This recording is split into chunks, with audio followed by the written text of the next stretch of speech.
Y ahora viene la parte que nosotros hablamos del bulateando, que de hecho estamos con Mate, y tengo el placer de recibir a una persona que yo realmente quiero muchísimo.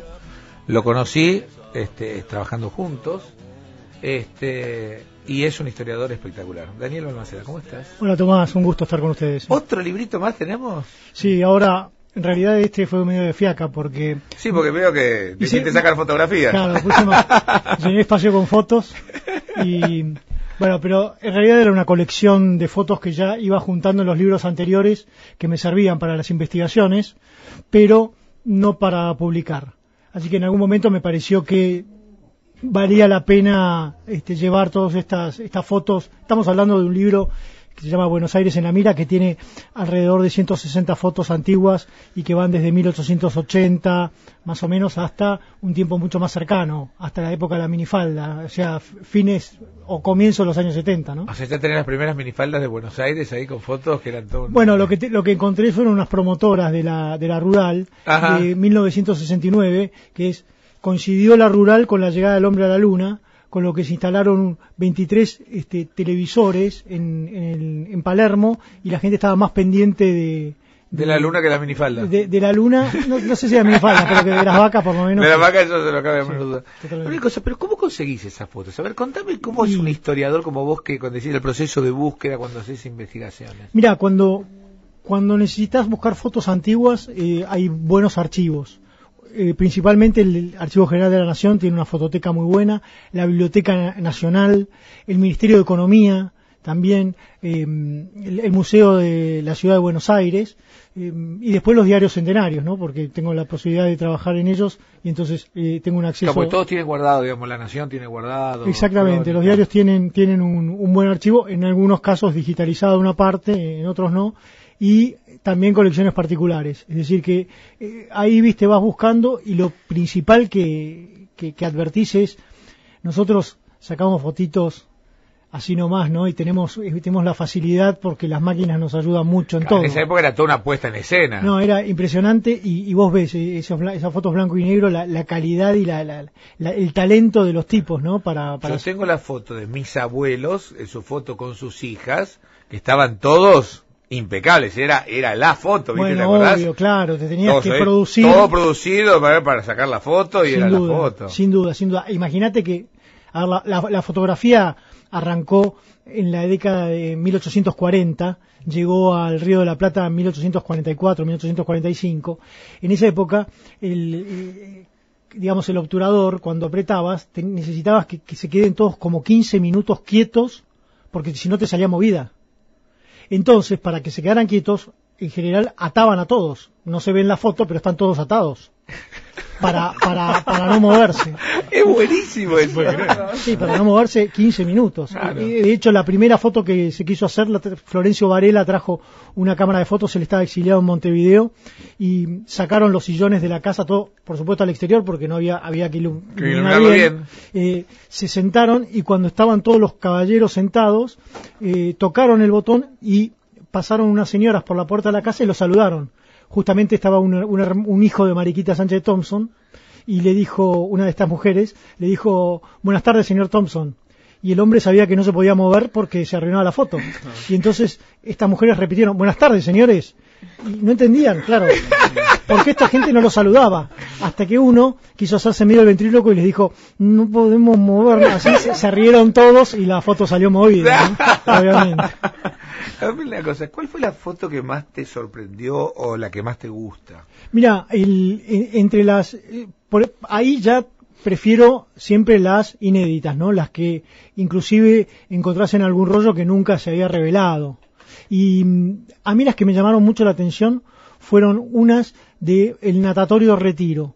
El Natatorio Retiro era una pileta que se inauguró en el año fines del año 38, detrás de la torre monumental, de la ex torre de los ingleses. Ajá. Es decir, detrás hacia el lado del río, con trampolín, enfrente de la estación Belgrano de Retiro, pero bien en el centro, ¿no? ¿Así que había un natatorio grande ahí? Sí, inclusive alrededor pusieron arena, vestuarios, había un pequeño barcito. O sea que las playas de Macri ya en el 38 existían en ya Buenos estaban Aires. Los natatorios estos que en realidad había en distintos lugares de la ciudad, en Barrancas de Belgrano, etcétera, pero ahí en medio Retiro era muy llamativo, y aparte los hombres en el año 38 usaban el traje de baño tipo Titanes en el Ring. Claro, tal ¿no? cual, sí, con la camiseta claro, y el pantalón largo. Bueno, entonces cuando los ves a todos ellos y ves en el fondo por Alem pasar los colectivos, es muy simpático, y de hecho ese natatorio fracasó, le llamaban natatorio, por eso lo nombro así, fracasó porque las chicas cuando tomaban sol, pasaban los colectivos y gritaban, los tipos le gritaban de todo. Claro. De todo. Entonces se sentían un poco invadidas y no fueron más. Y cuando los tipos vieron que no había mujeres, no entendían para qué iban a ir ellos. Claro, así que finalmente el natatorio fracasó. Fracasó el natatorio, sí. ¿Hay algún monumento en especial que veas la foto y que ahora no exista? A partir del de Colón, miles. Pero, el de Colón, tenés razón. Bueno, claro.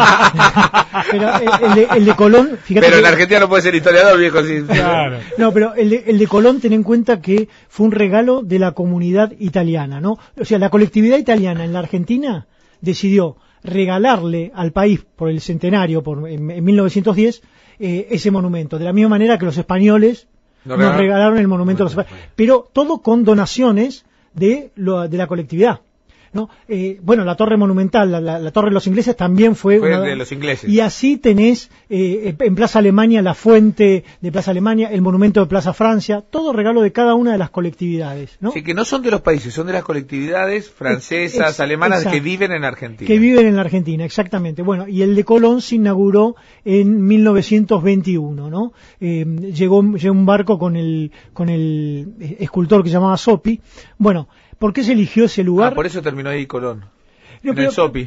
Pero Sopi, te das cuenta, pero Sopi con Z. Bueno, vos sabés que ahí, en esa rotonda, estaba la aduana Taylor, se llamaba. Claro. Era el lugar de ingreso de las colectividades en su momento. Entonces, como la italiana era la más importante, se consideró... Era el lugar donde recibían... Era simbólico, ¿no? Pero los monumentos nuestros se mueven todo el tiempo. Qué sé yo, por ejemplo, Lola Mora con las Nereidas estaban en lo que era Cangallo, ahora Perón, y Alem, ¿no? Y lo que pasaba era que los chicos cuando salían de bailar, ahí en Alem había mucho boliche, cuando salían de bailar iban y le pintaban las lolas a las chicas, etcétera, se hacían bromas, y entonces para quitarles ese problema las corrieron a Costanera. Caperucita estuvo en Barrancas de Belgrano, primero en Tribunales, después en Barrancas de Belgrano y ahora está en Palermo, ¿no? En la avenida Sarmiento en Palermo. Caperucita, sí, porque tenemos el único monumento a Caperucita Roja que existe en el mundo.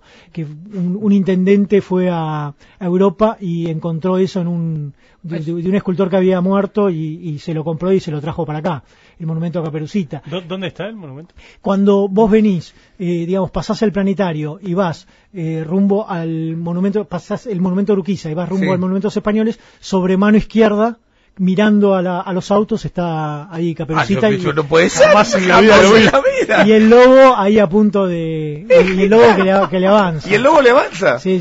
Ahí están los fondos buitres. Eso es no, vos sabés que Caperucita hace 5 o 6 años, la municipalidad, el gobierno de la ciudad, la quitó de ahí para hacer una muestra. Y los vecinos se quejaron de que había desaparecido, no se sabía dónde estaba, se habían olvidado de comunicar. Y exactamente lo mismo pasó, está pasando en estos días con el monumento a Belgrano. Cuando vos subís la barranca de Belgrano, sí, hay una columna en Echeverría y 11 de septiembre una columna con un busto de Belgrano, que lo donó el dueño de una casa que estaba ahí en la esquina en 1899, porque en realidad el primer monumento a Belgrano estaba enfrente de la Redonda, en la plaza. Claro. Y era tan feo que los vecinos lo bajaron con un lazo, lo tiraron abajo, así que se quedó Belgrano sin lugar. Un vecino donó y un vecino que se llama Santa María, que vivía ahí, le donó ese busto, y hace 5 o 6 semanas desapareció. y cuando acá desaparece algo sabés que se lo afanaron. Claro. Bueno, no, en este caso lo habían quitado los del gobierno de la ciudad para restaurarlo.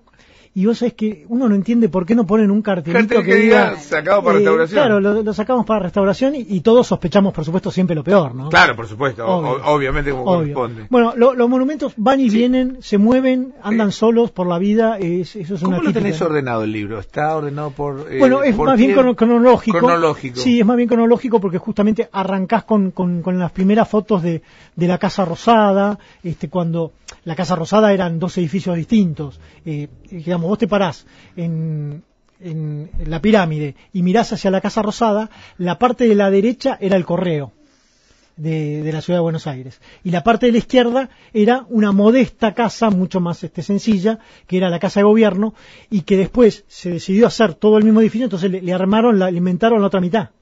La mitad de la izquierda se la inventaron.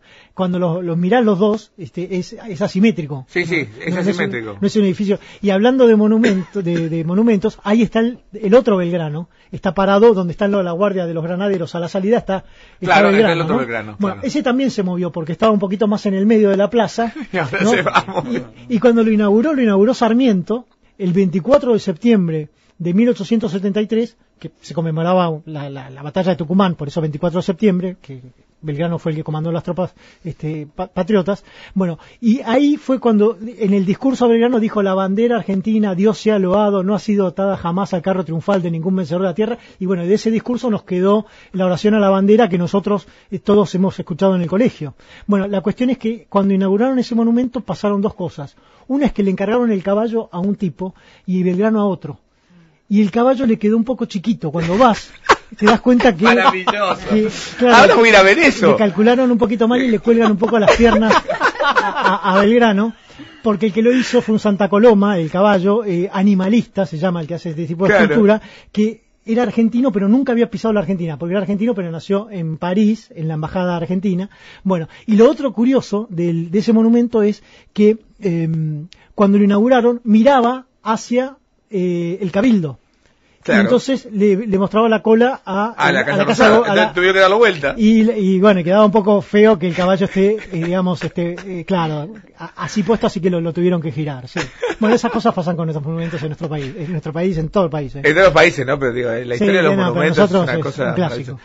¿Tenés casas también? ¿Tenés casas? Sí, por supuesto, porque hay casas que se mantuvieron, hay bueno, los grandes palacios que se construyeron, sobre todo por la avenida Alvear. Claro. Ten en cuenta que Libertador, por ejemplo, se llamaba Alvear.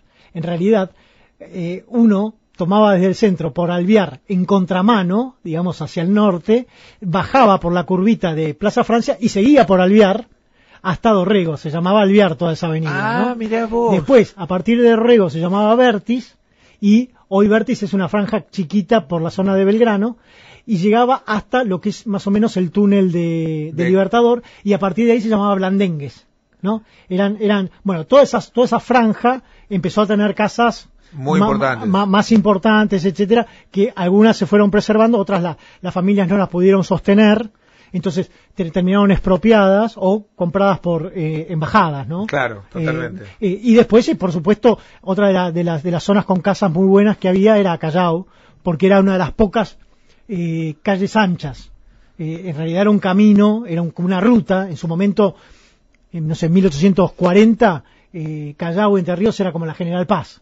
Vos salías de Callao Entre Ríos para el norte y ya era medio campo, ya era todo un poquito, ya te salías de la ciudad. Y recién cuando llegó el ferrocarril en 1857, ¿no? Que salía desde donde está el Teatro Colón ahora, y que era hacia la línea de la que va por Rivadavia, cuando vino el ferrocarril la gente pudo empezar a vivir un poco más lejos y a trabajar en el centro. Antes no, todos tenían lejos, que estar un poco concentrados, exacto, porque es más, el ferrocarril fue antes que el tranvía eléctrico, que cualquier tipo de transporte. ¿De cuándo es el Colón? Bueno, hubo un Colón, el primer Colón estaba donde está el Banco Nación en Plaza de Mayo, ¿no? Que se inauguró en el año 57 y duró hasta el año 1888. Okay. Así que fue el gran teatro, y después ese se lo sacó y se construyó el nuevo Teatro Colón, que empezó cerca de 1888, pero recién se inauguró en 1908, tardó mucho. tuvo 3 arquitectos distintos. El primero fue todo un episodio porque era el mismo que hacía la cúpula del Congreso y tenía que hacer el Colón y vivía a 4 cuadras del Congreso. Entonces un día salió para ver la obra y volvió porque se olvidó algo y encontró a su mujer en una situación bastante incómoda, con lo que hubo ahí un crimen. Un caballero perdió la vida y el que perdió la vida no fue el pecador, sino el pobre arquitecto. Pero bueno, nos quedamos sin arquitecto. Que nos quedamos sin arquitecto, entonces después tuvo que venir otro que también se murió. Bueno, así estuvimos perdiendo arquitectos. Y la obra fue cambiando un poco, ¿no? Porque en realidad cada uno le ponía su impronta. Así que se inauguró el 25 de mayo de 1908.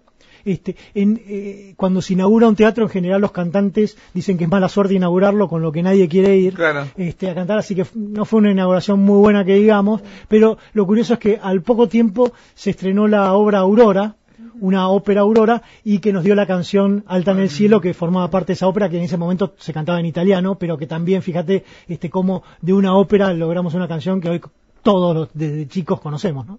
Dani, ¿cómo se llama el libro entonces? Buenos Aires en la mira. Se los recomiendo, Dani, gracias por estar con nosotros. No, gracias como siempre es un placer aprender y todo. Vamos a estar buscando el monumento a Belgrano que no encaja bien, todo lo demás. La historia Caperucita, sos fantástico.